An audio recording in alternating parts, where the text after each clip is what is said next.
All right, hello everyone. Welcome to the Spring 2018 Media Talk. My name is Jill and I'll be your host today.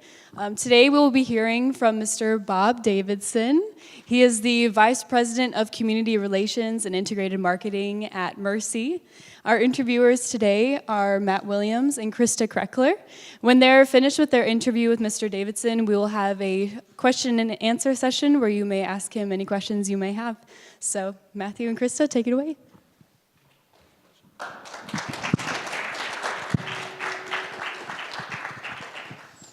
Hello, I just want to thank you so much for being with us. It's really awesome and we appreciate it. Just to start off with a question that I think everyone really wants to know, what led you to pursue a career in communications? Well, so, like a lot of you in this room probably, I had an interest in communications because I love to tell stories. I love to help people understand something that's important to me. And so communications, again, as you all probably know, takes in a lot of different things, right? For me, it was journalism. I think Matt has a major in communications and journalism too. And I think we who go into journalism have an interest in informing people. People who go into PR further have an interest not only in informing, but in persuading people. And so communications, I believe, is all about helping illuminate the world that's around you and the things that are important to you in that world. Thank you so much. As you just said, illuminating ideas and stories and things like that. So real quick, what is the mission and vision of Mercy Hospital where you work at? So our mission is, it's summed up in this short statement that as the Sisters of Mercy before us, we bring to life the healing ministry of Jesus through our our compassionate care and exceptional services. And that's as with most mission statements, that's super carefully crafted to bring in all sorts of different aspects of what makes us who we are. But what I think is really important is it points back to a heritage we have. We were started almost 200 years ago by a group of sisters, Catholic sisters, who believed that they wanted to be of service to their community. And that's what we continue today. In terms of our vision, the vision statement is about 4 sentences. It roams a little bit too. But I think 2 important core pieces are that we commit as an organization to get healthcare right, and we also want to take healthcare into a new space. And I guess one of the best examples I could give of how we're doing that is just about 5 miles down the road at our Mercy Virtual Care Center. From that spot, it's down 40, almost to Clarkson there, and right at that corner. And at that building, we have physicians and other caregivers who are monitoring patients in hospitals hundreds of miles away, even non-Mercy hospitals, little tiny community hospitals where maybe they can't really afford to have a pediatric immunologist, but we have a physician who can provide care remotely to that child and provide care or advice to an ICU staff who's caring for a patient. And so in that way, we're changing the way that healthcare is conducted and improving healing in our communities. So that's a really healthy mission and vision statement. And I'm kind of going off the story of how Mercy came to be. How is that story communicated today? Because 200 years ago, obviously that happened. But what's the modern ways in which you're telling that story and allowing that to impact Mercy? I'm glad you asked that question because at first blush, some people might tend to think, that's a 200-year-old message. Tell me about technology. Tell me about what's new and fresh today. And what we found because we do a lot of advertising research and we ask people, consumers and potential consumers in the community, what do you think of this message? Well, what about that message? And what if we tweaked it a little and said this instead? And we found that people really enjoy hearing about our heritage and our legacy and how it leads to the compassion that we lead with this today. And so I suppose the most recent and perhaps the best example of how we talk about our heritage and our legacy today is a selection of 5 television commercials that are airing during the Olympics. They just debuted last week with the Olympics opening ceremonies. And they tell the story in 30 seconds of sisters on a ship, sisters in the field where there were coal miners and they were providing care there. And then it transitions into the care at our hospitals today and how we're continuing that legacy. And we also do a pretty fair amount of communication internally because we have 40,000 coworkers across 4 states who are meant to be in place to continue that caring legacy.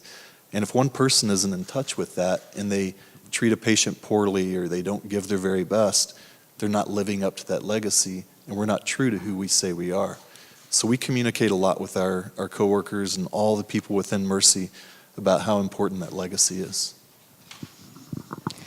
And as you said, so it is really important to be able to communicate between all of these different hospitals all over the country. So how big is your communications team specifically, and will you expand more on your internal communication?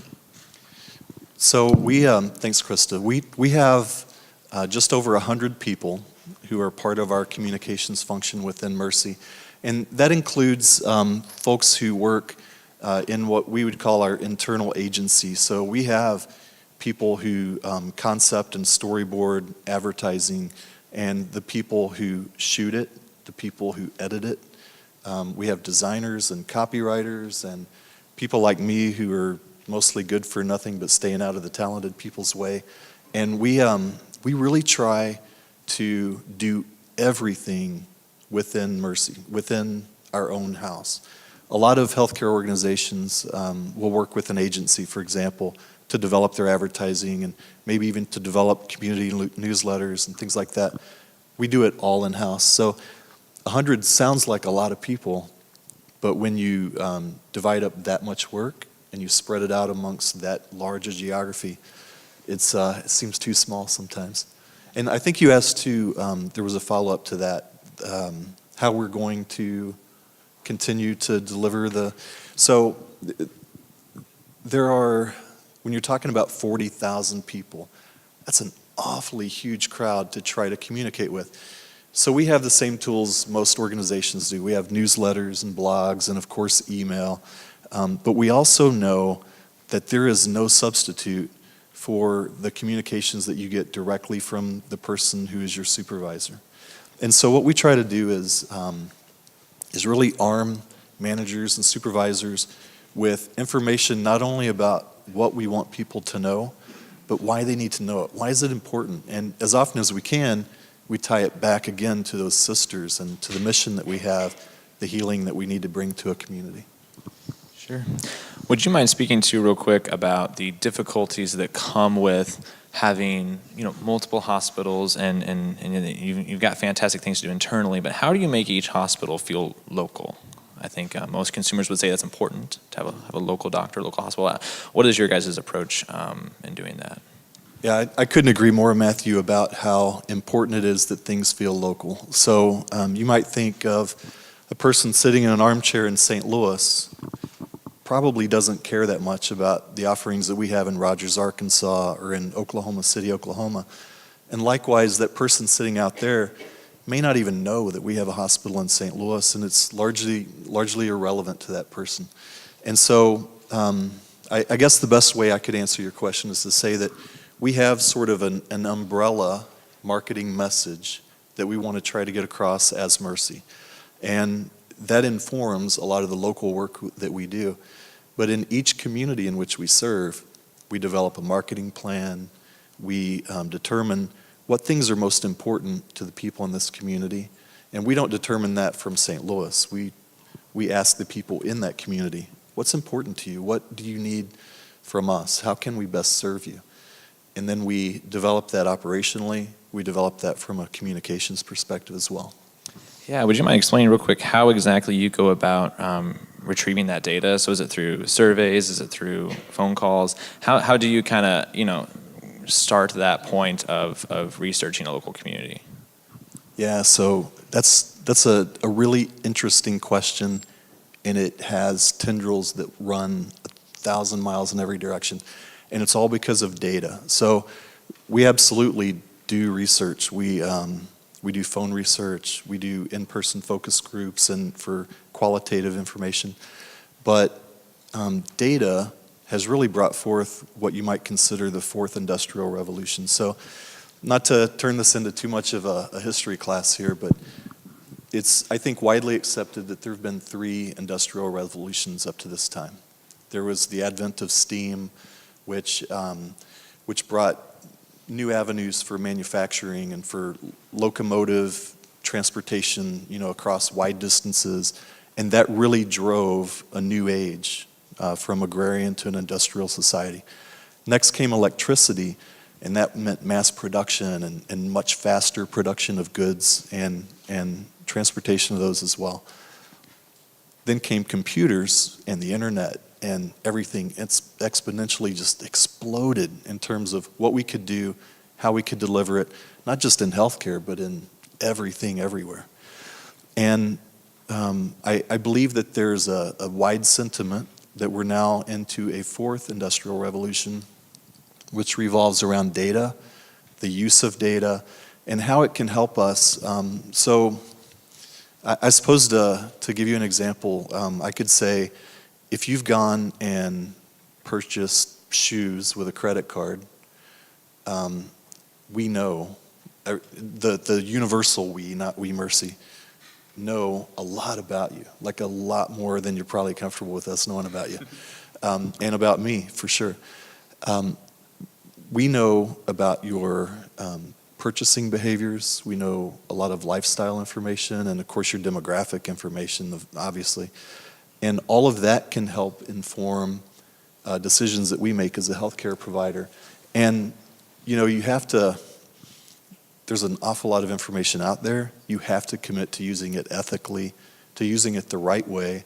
And the way that we use it is in order to look at a community and to determine, based on health data that we can get and consumer data, and comparing the data that's out there to the people who've already chosen Mercy in that community for their services, we can know this is a really good place for us to put more cancer services, because it seems like there are going to be people here who need that care, or more heart services, or we really could erect a new building for women and children's services over here because population growth is happening over here. That's how we plan, is by looking at data. And then the qualitative stuff where we sit in a room and talk to a dozen people and they tell us what they think as well.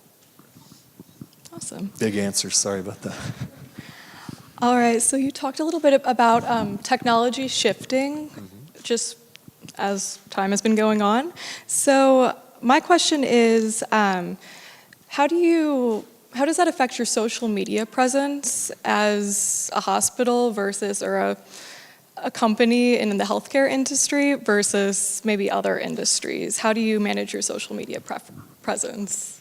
Yeah, thanks for asking that, Krista. So social media for every industry, every employer for Missouri Baptist University is incredibly important. It's so much more important than it was. Well, it didn't actually exist when I came out of college. When I was your age, there was no social media. I'm not even sure there was an internet. And so I was in the second industrial revolution. And so we have learned over time, sometimes the hard way, that it's so important to pay attention to social media, to be attentive to it and responsive to it. And you're asking how it's different for us, I think. What I would say is that healthcare is so incredibly personal. It's very private. And for that reason, we really have to respect that privacy before we go on and post about someone's healthcare experience or something like that.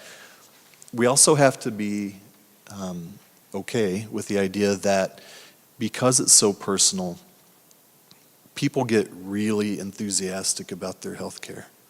And they might go online and talk about how we absolutely saved their uncle's life, or they might go online and say, this is the worst hospital in the world. I had to wait 6 hours in the emergency room, or I didn't like the consistency of their mashed potatoes in the cafeteria. True story, by the way. And so, although they're really good mashed potatoes now. And so, now. So we have to listen to that stuff. And when we hear the good stories, we're very gratified. When we hear the complaints, we're grateful for those too, because there's an opportunity for us to contact that person, ask them, please give us a call. We want to try to work this out for you. We want to try to help you. And often, I was amazed the first time I saw this, but I've seen it happen so many times that I know it's true. Sometimes your biggest fans in the long run are the people who've been disappointed in you and expressed it and had you address it and fix it. That is one of the best ways to bring people around to being a big supporter. Fantastic. So kind of an opportunity now to speak to how social media can be used. There was an incident in May of 2016 where a suspicious backpack was left outside a Mercy hospital, and it was perceived to be a bomb. And some of us here may have been live streaming that coverage because it was next door. How did you handle that crisis communications for that? So the way I handled it was by being out of town. I was sitting in Oklahoma City in a meeting, and I got a text from my person who does media relations here in St. Louis. And it said, I think what it said was, can you take a phone call? And I was in a meeting, and I was getting ready to present something on some of our web content to leaders at our Oklahoma City hospital. And I thought, well, this is probably pretty big, but I'm just about to present. So I texted them back, and I said, can it wait 20 minutes? They said, no, probably not. So I asked for a timeout, and we took a break, and I went out in the hallway and called, and they said, we think we have a bomb right by the helipad by our emergency department, which of course also borders Highway 270. And that's an issue, by the way. Not a good thing to have. So it was such an odd day, and if you don't mind, I'm going to take a second and tell you all that story. So what had happened was, there was a man who came into the emergency department with a bag, a duffel bag, and he was acting a little bit shifty and sort of odd, and he was in a room with a doctor, and eventually the doctor asked him, so what's in your bag over there? And the guy just sort of nonchalantly walked over and zipped it open, and there was a big bundle of electronics and wires and things that were electrical taped together, and really suspicious looking package. And in the end, what it was a bunch of old sort of defunct cell phones that he had taped together along with some wires so that it would look like explosives. And he did this because, he had some mental health issues. But he also was afraid of other people and of being harassed. And he thought if he had this and he zipped that open, people would leave him alone, which generally speaking, I think we would all agree with. But so he had this bag with him.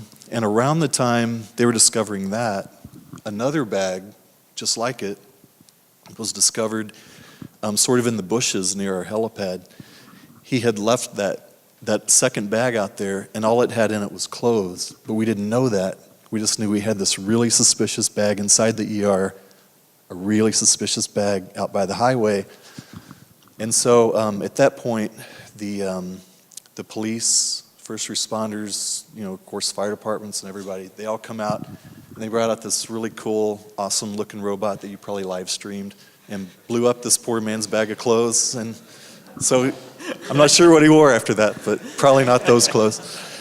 But it really was, I think it was an illustration of the importance of having a plan going in. So for us, we have plans for virtually everything. I hope everything.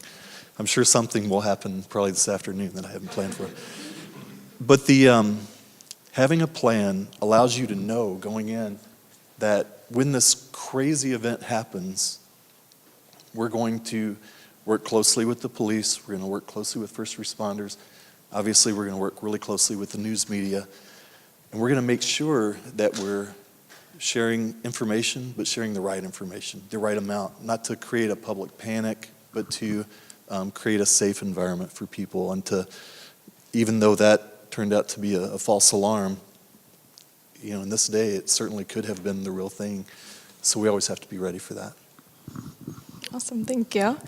And speaking of having a plan, did you always plan on going into PR from the beginning, or did you have another plan in mind for yourself?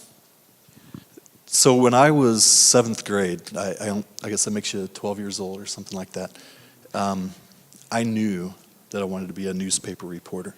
Like the thing I wanted most of anything was to go into newspapers. And for me, that didn't change. I went to college, got a degree in journalism, went to work at a newspaper. And my first job was at a tiny little town called Sikeston, Missouri, way down southeast. And you know Sikeston? Yeah, so you know it's not big, right? And the newspaper, it was actually a 2-newspaper town at that time. And when I went to work there, the first day of work, I met the entire editorial staff other than myself, which was one other guy.